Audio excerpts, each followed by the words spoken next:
many vulnerable young, mostly white working-class girls have to be raped and abused before the police crack down on grooming gangs?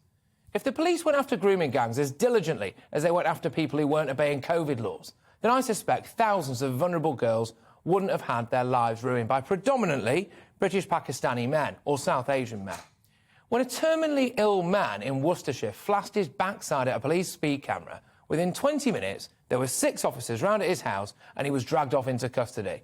It's a bit of a contrast, isn't it, to what happened in Rotherham, where South Yorkshire Police received loads of reports of grooming gangs operating in the area, and they ignored them. They didn't record the crimes properly and ultimately allowed 1,400 children to be abused between 1997 and 2013.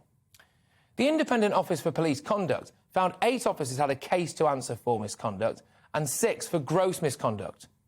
None have been sacked. Dozens more officers have been cleared of wrongdoing.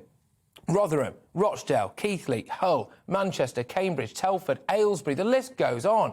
Over and over again, children are just hung out to dry by our authorities. They're raped, tortured, abused, they fall pregnant, they're plied with drink and drugs.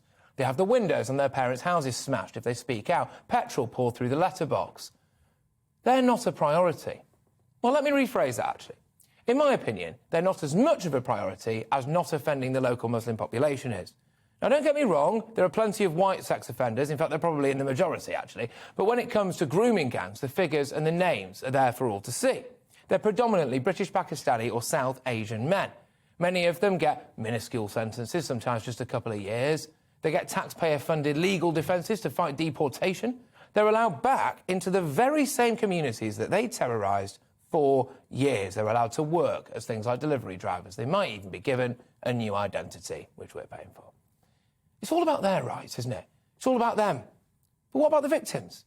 This week, Greater Manchester Police apologised and gave substantial damages, apparently, to 3 victims of the Rochdale grooming gang. Well, there were 47 girls abused by that gang in Rochdale. Where's the apology to the other 44? Where's their compensation? They were abused until 2012, so it's taken 10 years for the police to say sorry, allowing various police officers responsible to retire on a lovely pension without any accountability. I don't think the police are really sorry, do you? I don't think they care.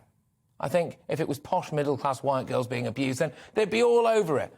I think the police care too little about the demographics of the grooming gang victims and too much about the demographics of those committing the crimes.